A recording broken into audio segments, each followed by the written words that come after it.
So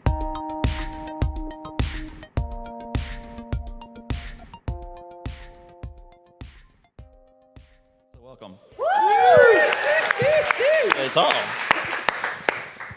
right. Sweet lanyard. Yeah, sweet lanyard, isn't it? Let's turn it around. Let's make it work. All right, so let's start with and we'll have room for questions at the end for you guys. Chelsea was like, we should have like music bringing us up. So let's start, Dan, with the origin idea for this. There was not, there's not like in the history of TV, there's not a whole lot of sitcoms based around cops. I mean, Barney Miller, kind of the most famous one. How did you come up with this idea, and how did you get it started? Well, I created it with Mike Shore, who also created Parks and Rec. I don't know if anyone here is a fan. And Mike had, and so Mike and I had worked on Parks and Rec. Actually, Chelsea was a writer at Parks and Rec for a couple of years. Kind of thought that would get a woo. No applause. No.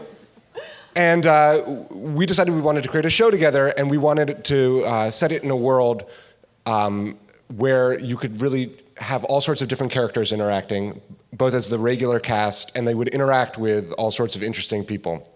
And so what we really liked about the police, and especially the police in Brooklyn, was if you look at New York City Police Department, it's relatively diverse, and it's made up of people who look and have who. Sorry, we had a lot of barbecue last night in Austin, and my brain is now addled in brisket. Brisket. Giggle pig. What did you say? Giggle pig. Giggle pig. It's a show reference. Woo! No, so we really liked the idea that we could get. It meant that we could cast the funniest people. We could just sort of have a blind audition. If you do a family, you sort of choose where your family is and what they look like, and that limits who you can have in your family. And if you do a show set in a workplace, you can really open it up. And then by putting that workplace in Brooklyn, we felt like Brooklyn is such an interesting place right now, where you have kind of old world Brooklyn, whether that's like, a Ukrainian neighborhood or like a Hasidic neighborhood, and then right next door you have hipsters moving in and you have stroller moms. And within the actual boundaries of the precinct, the 9-9 isn't a real precinct. This is not a documentary. But it follows the borders of, I think, the 7-8. I could be wrong, don't quote me on that. But, and within that precinct, there's Prospect Park, which is very much like Central Park. And then there's also a warehouse district, and there are super fancy brownstones that celebrities live in. So I just kind of felt like you had a sampling of the whole world. That's great. So and when it comes to casting, you were talking about you can't pick your family. Wouldn't that be awesome if you could? But you can't. So when you were making these core characters, who did you dream up first, and how did that come about too?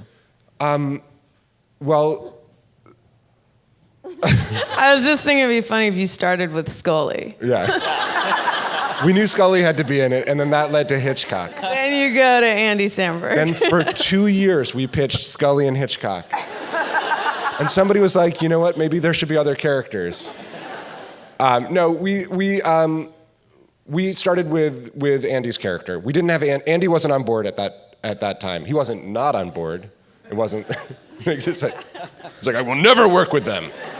He just didn't know about it. Once he knew about it, he was on board. Why am I so defensive about Andy's participation? Have you guys heard any? Does Andy not like me? You're spiraling. This is really loud. Feels too much brisket.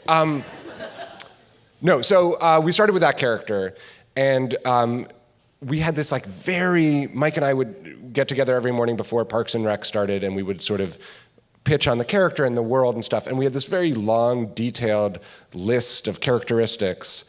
And then when we finally did pitch it to Andy, he was like, oh, Comedy McNulty from The Wire. Good show, The Wire. Woo! Yes. None of us worked on it. You don't have to cheer. And so as a result, so that was sort of the starting point. And then we wanted there to be, and then we worked with this amazing casting director, Allison Jones. There was a great profile of her in The New Yorker, which I totally recommend reading. She's really interesting, and she casts all of Judd Apatow's movies, and she cast The Office and Curb Your Enthusiasm, and she kind of finds all these interesting people, and she really helped us populate the world. And we knew early on we wanted a captain for him to butt heads against, and we wanted the captain to have an interesting journey that got him to where he was, and that's sort of how we came up with Holt and the idea that he was gay and out, and that had meant, it was, in our first conception, that had meant that he had been sort of oppressed, that's the wrong word, but had been like put down by the NYPD for coming out in the 80s and had been continuously. And we have a friend that Mike and I went to college with who's an NYPD officer, and he was like, actually, in the 90s, he would have been brought forward and sort of been made the face of the NYPD. And we thought that was interesting and that he would also hate that. All he wanted to do was be a cop. And so that made for this kind of interesting journey. And then, we wanted a real actor who had a lot of gravitas, and Allison Jones suggested Andre Braugher, and obviously he's pretty good. He's perfect. Yeah. He really is perfect. I mean, as the straight man, it's too funny. And he's actually funny in real life, I'm guessing, right, guys? Yeah. He is. It sounds like I think he's not, but he is. And then it was just, we wanted Chelsea to be on the show because we worked with her in the room, and we were like, oh, she should be on TV. So, let's start there then. Thank you for doing that for me. You owe me. Yeah. So, let's go. Because I thought it would be something like, Andy, obviously. Right. And then, Melissa, because you have to have the partner. Right. Oh, yeah, totally. And then, There's a specific correct answer you wanted. Yeah. Well, no. And I'm going to ask him until he gives it to me. No, but I just think at the end. But right? that is interesting. That would be. But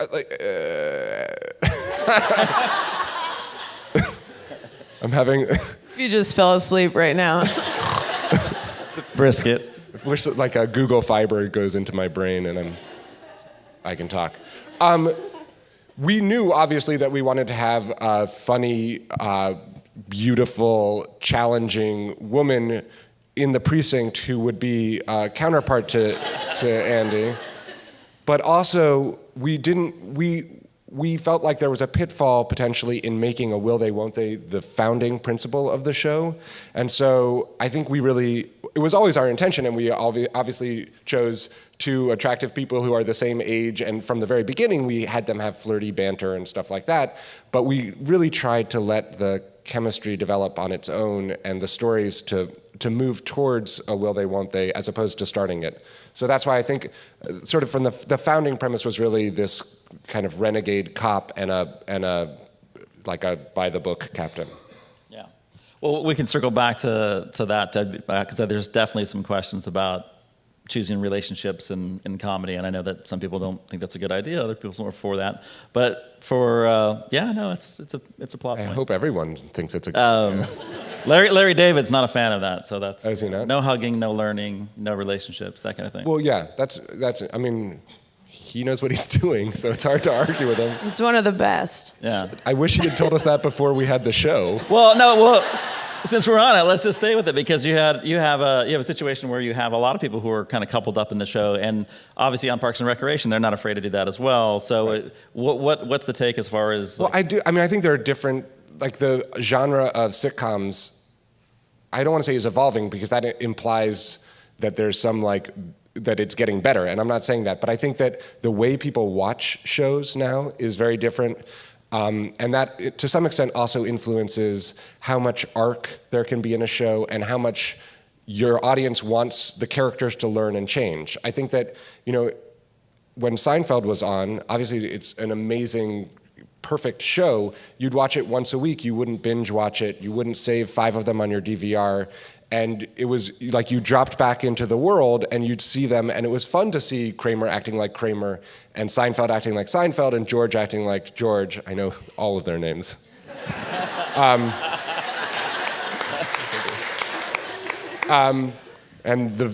Veep also. No, Elaine, come on, she's amazing. National treasure for reals. But I think now audiences want to see that growth. And I think if you were to watch our show, if you were to DVR our show and watch it, and Jake made the exact same mistake every episode, I think you'd stop watching. I mean, the converse of that is that I think you can overcorrect and you can make it so that people just learn everything and then they've learned themselves out of comedy. And that's tough. I mean, that's the thing we fight in the room. It's like, what is a nuance on something we've done? What is doing it again, which is bad? And what is like, oh, that character can never do that again, but now they'll never be funny again. I mean, in real life, people don't change that much. At least my wife doesn't. Well, is there a danger? It's like a Henny Young. I think this is being recorded, by the way. She's going to see this. Is there a danger in bringing two characters together? And then, because we had the tension of those two trying to get together for the first season. Yeah, clearly one of them has to die. We had this Gina Boyle thing last year. Yeah, no, there is. I think there is a danger. I think it is really, it's scary, and like that's what the writers' room is working on right now, is how to make that funny, and not to make it feel stale, and to be able to continue to mine comedy from those two characters and their interaction. And I think one thing that often happens is when the will they, won't they is the starting point of a series. Although the best example of this not being the case is Cheers, and that's the most famous example. So put Cheers aside. But there are times where you basically imply that your two leads are star-crossed lovers. And if you imply that they're star-crossed, I think it can be difficult, because when you put them together, it begins to feel like they can't argue and they can't have hiccups. And I guess you haven't seen my relationship. A lot of arguing, hiccups. Just kidding, we're great. I'm going to stop trying to interject. No, interject. I'm really curious about your relationship. I think we all are. But so I think it's establishing a pattern early on that they can be together or not together. I don't know what happens, but that either way it'll continue to be funny. It's not like they're together now and they can't argue and they're just a unit, you know. And Melissa, did you know that this was the direction it was going to go into from season 1, or not? Nope. She had more brisket than I did. I had a lot of brisket last night. I did not. I mean, I knew that potentially it was always going to go there, possibly when we first started. But it was just, like every script you get and it moving a little forward. And I should not talk anymore. Oh. Well, let's keep going though. So But I didn't know like what, and they didn't either. Like, we tried to play it by ear. We tried to make it. We tried to keep our finger on the pulse, keep the thermometer in the mouth. What's the proper finger on the pulse? Why would the thermometer be in the mouth? Exactly. But as we end here, as you saw the finale, I mean, you've brought them to an interesting place. I mean, they're clearly now going to be a thing, right? So. We're not. That cleared things up. No, thank you. And I'd like to see that written out in a transcript. The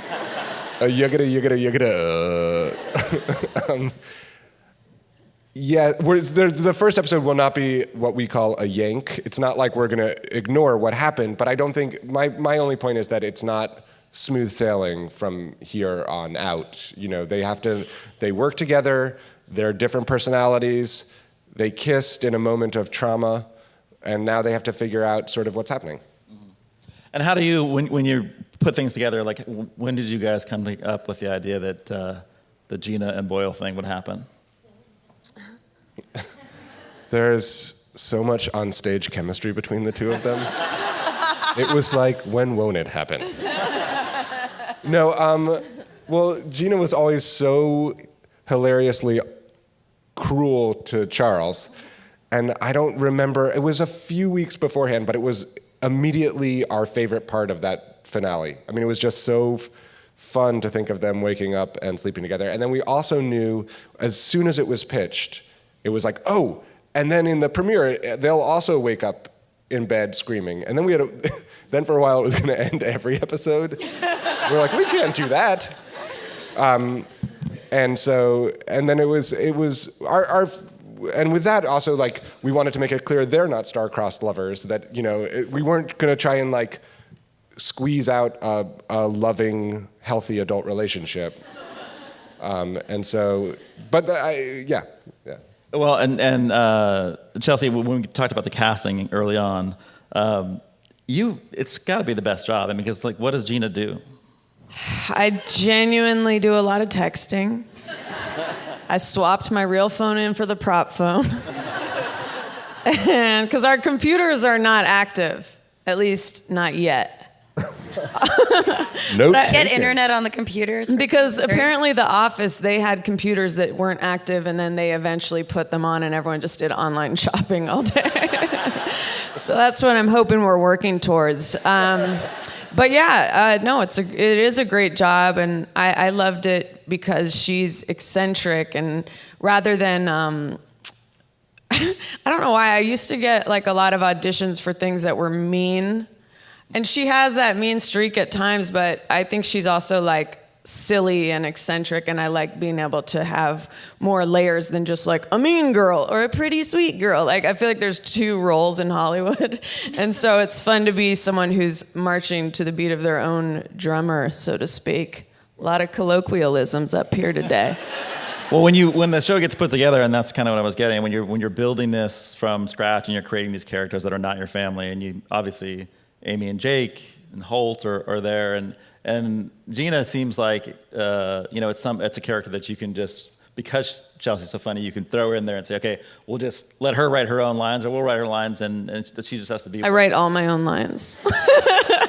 Just kidding. Is that true? No. What's crazy is many very funny ones she does. But what's crazy is that the scripts, like, sometimes a line is written, like, I always think of the one where it's like, I go, like, my dream is to just answer the phone like, or something. That was the line, right? And it's like, it looked like so weird written, but sometimes the lines look like something that would be improvised when you read it, and like they totally make sense, but they look so garbage. Just kidding. But they're written very much in the spirit of the characters, so you can't imagine that it was written, but it is. Right. Yeah. How much improvising's done? Well, whatever it takes to overcome the garbage. So quite a bit. It's like, I think being an actor on our show is like living underneath a giant pile of mucking crap. Through a landfill of words. Climbing out of a shit pile. Thank you. No. Well, I was going to say that when we pitched the show and we pitched the character of Gina Linetti, which sounds a little like Chelsea Peretti, like 87% of the pitches for the character were just things that had happened in our room. Like, there was a pie tasting contest. The room at Parks and Rec. The rooms at Parks and Rec, sorry. Room. Not like our room. We share a pied-à-terre. We're both in loving relationships, but they're cool with it. It's a creative space. It's 2015, you guys. What's your problem? But so how much is improvised was the question.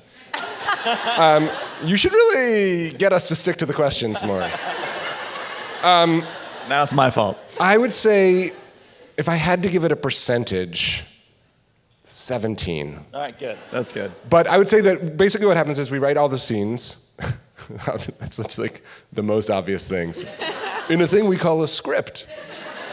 And then they say the lines. So we do the scenes a bunch of times. We do the scenes probably, the setup that we have, which we took from The Office and Parks and Rec, is we use 2 cameras at the same time, which allows us to catch any improvisations. So that if you do, traditional shooting would be, one camera would be on you, and then you'd be saying your lines, it might be over my head so you could see you, and then if I said something hilarious, I'd have to remember it, or the script supervisor would write it down, and then you'd turn it around and come back at me, and then I'd say all of the things, the amazing things that I had thought of that were amazing, because I thought of them, and they wouldn't feel as natural necessarily. But like this, the way we do it, we do 5 or 6 takes scripted, and then we do what's called a fun run. And the fun run is the actors are allowed to sort of play they're let off the leash, so to speak. It's called a fun run. It's called a fun run. Doesn't that sound magical? Doesn't it sound like something like a dictator would call a forced march? Yes. Well, now the fun run! Sometimes it feels like that. Yeah, not everyone loves them, I don't think. Well, Melissa, your character is interesting in that she's kind of wedged between these two other women who are really kind of out there, and she's a little bit more buttoned down. How was it like to play that? And then, I mean, we know now that when she's drinking, she has a darker side. Right, yeah. She falls more in line with Rosa and Gina when she's drinking. What was the question? How was it like? How much barbecue last night? No. I had a lot of lot, barbecue, yeah. and it's all hitting me right now. Just kidding. So how was it to play her when her character is kind of more buttoned down and you're wedged between these other two? What's it like from that perspective? It's super fun. Yeah, I think one of the most fun are. Yeah, there's a gnat. Sorry. I think one of the most fun things about playing Amy is, that sometimes I kind of get to be more of a straight character, and like especially in scenes with Gina, and but although we have our fun. we do. Cheers. But then she also gets to be like silly and goofy and more so that way with like Rosa sometimes, and she's also just like very nervous and uptight and like high energy. But yeah, I love the way that they've written the women on the show. They're not just one thing. They all are layered, and they all have these different dimensions, and they're all funny in different ways. And that just, I think, makes for interesting relationships and scenes. And I also love that they haven't written any of the women like pitted against each other. Right. Like even though Gina makes fun of Amy so much, it's delightful and hilarious and fun. And then it ended up growing into this like weird friendship. And I loved when that happened. And then I love that Amy and Rosa, being the two detectives on the squad, are actually friends and have each other's back, and had that little journey, like finding that more so for Amy. But yeah, it's just, you're so used to seeing women sort of like competing with each other or like up against each other, and we don't do that on our show, and I kind of love that. Right, and now as we saw here in the finale, it's sort of morphing into now you have a thing with Jake. This relationship's moving forward. Mm-hmm. How's that as far as like going into more of like a relationship mode, and how is that with Andy? Dope.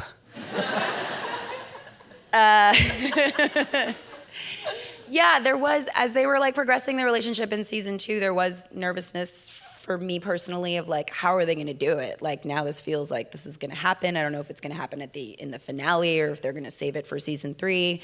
And when I read it, I just thought it was great, and very organic, the way that they come to that real kiss, because they're both so upset about their mentor. But yeah, I mean, Andy's a wonderful human being and a super talented dude, and I have a blast working with him. Didn't you guys eat wings before your kiss? Yeah, and like just roasted garlic. Just had a little competition who could get the most stank breath. That's the kind of relationship we have. And magical. Chelsea, your character, we were talking about, where she was just sort of there, and then. But she has, as you mentioned, she has sort of blossomed. It's more than just throwing out one-liners now. And how much is that your influence, and how much is that Dan or you? I mean, they're so good, and I saw it at Parks and Rec a lot at filling out characters and having them develop different facets to their personality. Oh God. She gets really choked up about this. And it's just beautiful growth. Yes. No, so I mean, it would be funny. It's like you'd just be sort of like, oh, I hope my character like isn't just doing, isn't seeming mean or isn't seeming like she doesn't care about her job at all. And then there'd be a script that comes right in that's like showing she is fiscally responsible and helping Jake, or is showing that she really cares about what Captain Holt thinks about her, or even like there's times where it's like I don't want to feel like an island, and then they'll develop our friendship, and it's like it's kind of like they have such a sixth sense about who's dead. Just kidding. It was a movie reference that just came to me.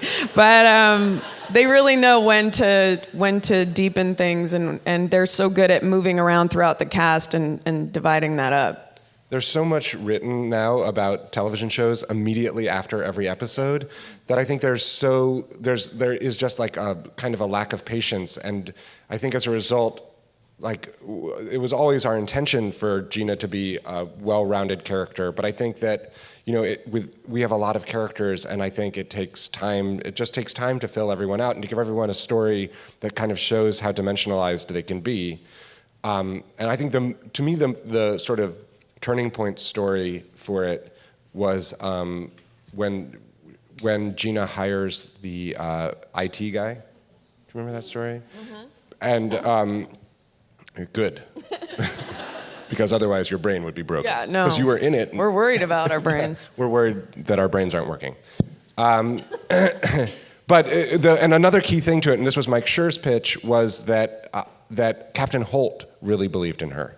And Captain Holt is in such a position of authority that when he says to Terry, I think, I trust her, listen to her, and then in the end she's right, and we had this kind of funny journey to show that she was right, I think that really sort of helped. It's like an imprimatur. And Captain Holt, I don't know if you experience this, but I feel like my character well, of course you do, sees him as a father figure, and like there's something about acting with him where you feel like he brings out like a certain vulnerability in me. Like when I'm with him, I don't feel like I don't know, it's interesting. So it's like I like to use that to just feel like I want him to be happy with what I'm doing, even if at times it doesn't appear that way.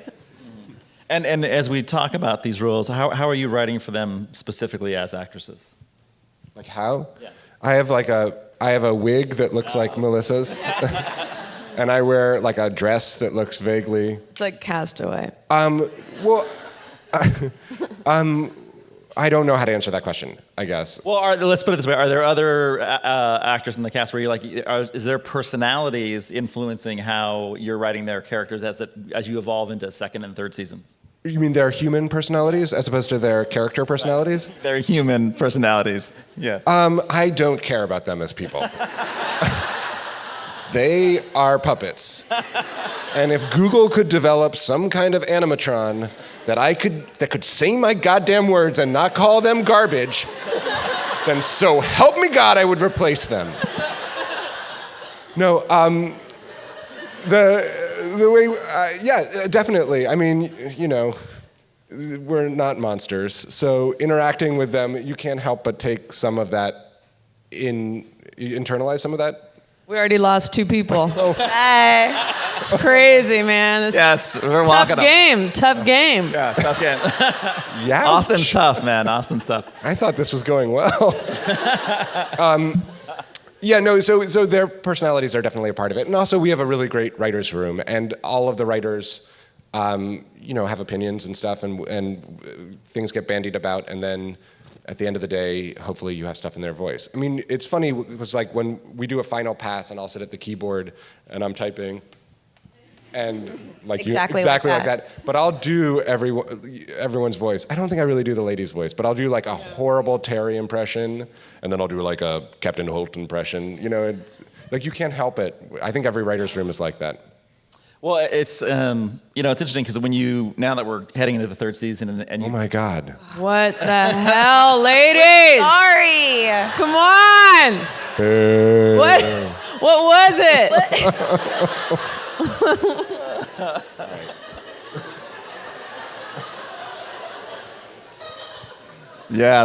No one's gonna want to do that again. You might as well have walked down front. But can you just give us one piece of constructive feedback?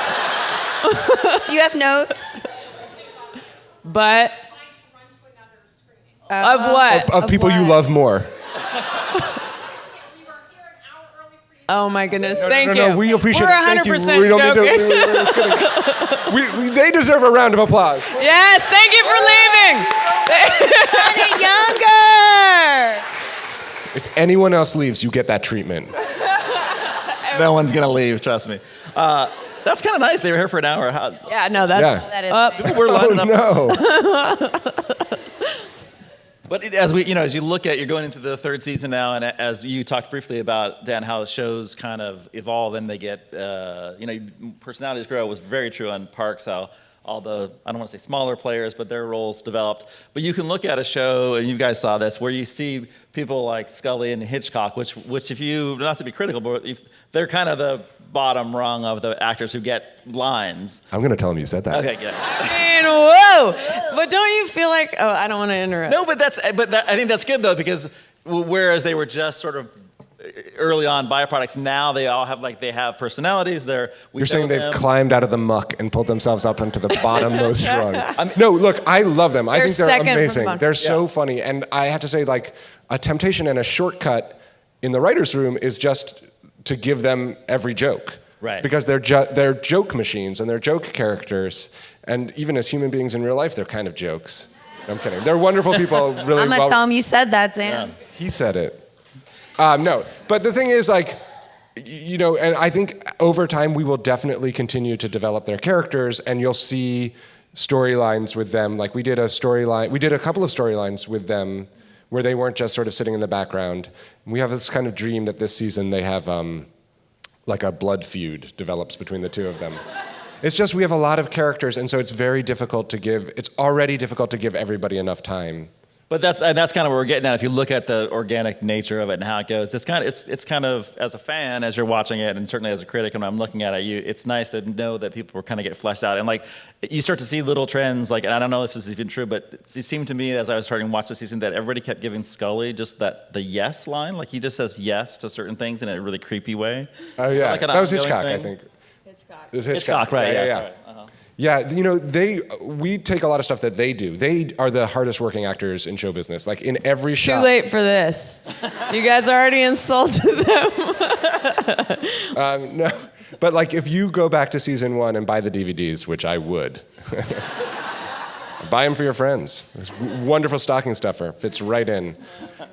Anyway, but if you were to buy it, whatever, and watch them, if you were to pause on any given frame in the bullpen, you'll see them doing something ludicrous in the background. Like they're darning socks. There was a whole saga of Scully's feet in the first season. At one point, Hitchcock is like rubbing bunions off of them, and like they're darning socks, and then Scully's got his feet in a pool of water, like a little tub.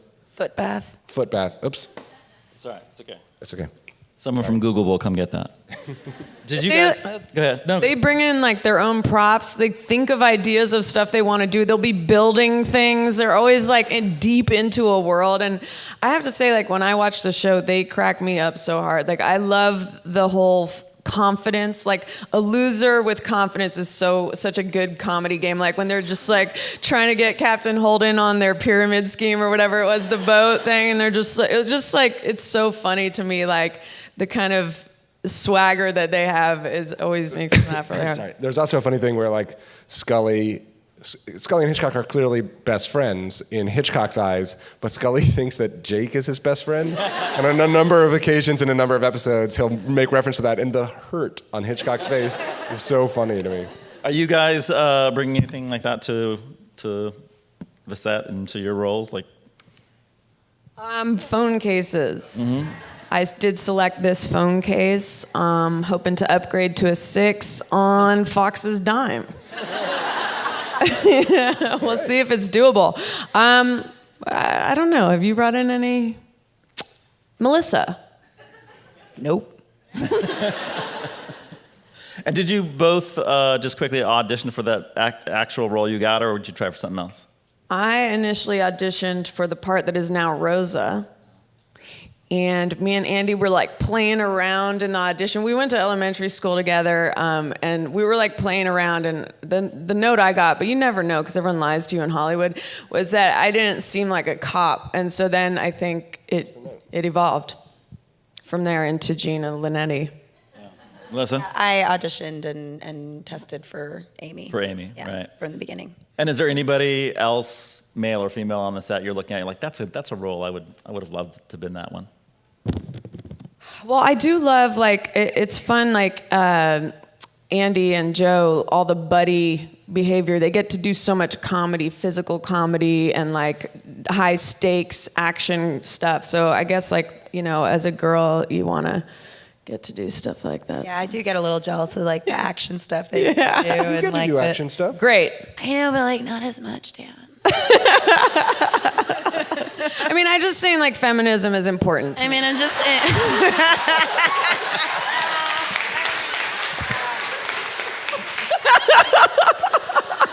So fired. I would just hate to see a pretty cop hurt herself. I'm kidding. I was playing. It's a game. Boo! Boo! All right, more. Dan, do you want anything else? You want to add on to that? Dan, who would you be? Terry. Right now, my pecs are bouncing up and down. You just can't tell. Well, I want to throw it out to the crowd to ask questions in a minute, but I just wanted to ask one thing because, you know, one of the things that you're doing, which is you don't see it a lot in sitcoms, is you're making it almost not serialized, but we ended on a cliffhanger, right? So next year's undecided about who's going to be the captain, and so how is that in the writers' room when you're moving? And I'll, again, get back to Amy and Jake getting into a relationship. You're moving all these pieces around. How is it to write something that's more serialized rather than just having static characters that you put in scenes that never change? It's a double-edged sword because on the one hand, as I said before, like it's really difficult if people start becoming self-aware and maturing a lot as characters, you sort of lose their comedy conceit. You know, like if Michael Scott realized in season 1 that he was like trying too hard and should just be an appropriate boss and like let people come to him, then the comedy would be gone. I mean, and that is a show where people learn stuff. So I'm not trying to in any way denigrate that show, but so that's the one hand. That is difficult. And on the other hand, serialized stuff is a little bit easier because one story leads to another story. Like we know now that in the premiere, we have to introduce a new captain and we have to deal with Jake and Amy. So like that aspect of it as a writer is really nice. Like it's very tempting to do an arc where it's like they're gonna bust, you know, the Giovisi crime syndicate, and it's like an 8-step thing. Yeah. The Austin crowd, amazing TV fans. So let's give them a chance to ask some questions. Have you cast the new captain yet? We have not cast the new captain yet. It's Phil Jackson, the basketball coach.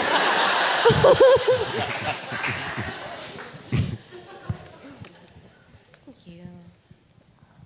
For the exception of like Elaine from Seinfeld and Mary Tyler Moore, how do you feel about the trope of women always getting pregnant at like the end of series? Hopefully we're not at the end of our series. Well, no, but I just want to know what your thoughts are about that. My thoughts, or everyone's thoughts? You're probably more Everyone's interested in their thoughts, 'cause, you Gina, know. and Chelsea's thoughts. My thoughts, I don't know. I understand why they do it. They do it because it's a big plot move. I mean, like, it like, just from a perspective of being in a writer's room and like, often at the end of a series, you've gotten your 2 leads together, so there isn't a move on that in that department, and so that is, from that perspective, I think like a very sensible thing. Personally, I don't think we have a lot of talk about this in the room because there are people who will pitch, for instance, that Holt and Kevin, like, should they think about having kids? And my feeling is like, they have thought about it and they've decided not to. And like and that's not because they're men at all. It's actually in response to that sort of almost heteronormative idea that like for happiness to happen, a couple has to have kids. And so I could see some, like Terry just had another kid. The reason we're having Terry, or is gonna have another kid, you know, his wife got pregnant on the show. We're doing that so we can put a stress on Terry's life, and that'll lead to him being up all night and coming in and being stressed. So we're trying to use it as a comedy thing as opposed to like an endpoint that the series is leading to. So in answer to your question, I won't talk about other series, but I don't think that that is a necessary endpoint of a series. Does that? I will talk about other series. Best finale, 6 Feet Under, and Roseanne. Did any? Just kidding. Just kidding about Roseanne. But I'm trying to think of things that have ended with pregnancy. Like, what else did aside from, 16 and pregnant? That was right in the title. Yeah. That was a spoiler. It started. Spoiler. I thought I was just going to see some 16-year-olds till I got to and pregnant. Then I was like, oh, shit. I don't know. Yeah, I'm not that familiar with that as a trope, I guess. But then I kind of keep to myself. I think I have a better answer. I think that you should do what's true to the character. So, like, I think that there are characters for whom that seems like what they want, and it seems like a good goal. And if the idea of your series finale is to give the characters what they want, which is what some shows do, especially in comedies, and that feels like the thing that they want, I think that's good. Turn it on its head, Jake gets pregnant. Done. That's our final end game. Junior No, but I think it's bad if it's forced on if you have a couple and it doesn't seem like that's the thing that they want, then that seems forced in some capacity. You keep frowning. I feel like I know. What do we want? I want you to walk smile. out. Walk out. Tell us what to say. What are you looking for? I just feel like that there's just no escape for female characters. From breeding. Yes. Well, listen, I will say a lot of stuff I've read that's parts for women, it's always like they're defined by like, she has 1 kid, she has 2 kids, she has 3 kids, she has a boyfriend, she has a husband. It's always about Young their mom. She's an older mom. Yeah, it's their relationship to a man or to a child is like the full character description. Exactly. And it sucks. It does. But I feel like we have more going on, Like, Obviously, and I hope so. I hope And so too. We're all pregnant this season though. Right? Is that bad? You're not going to watch. Or does that like balance it out if we're all pregnant? Yeah. Then it's like a little more weird. Yeah. Cancel each other out. Totally. Do we have time for one more? I think just one more. Okay. Hi, this is mostly for Dan, but mainly for the whole panel. You were talking about impressions earlier. Not sure you know what. Trying to do the math. You were talking about impressions earlier. How did you do an impersonation of Andre Braugher's take of Velvet Thunder, and has the rest of the panel tried that? I feel like I'm destined to bomb if I try to imitate him. But let's just say I did it exactly the way he did it later. Can we take one more question? No, I don't know. I can't. I won't do it justice. I feel like we're letting everyone down. But like, yeah. Melissa, Our take it impressions- home. Yep. Could I just do Jim Carrey and Ace Ventura instead? No, I couldn't.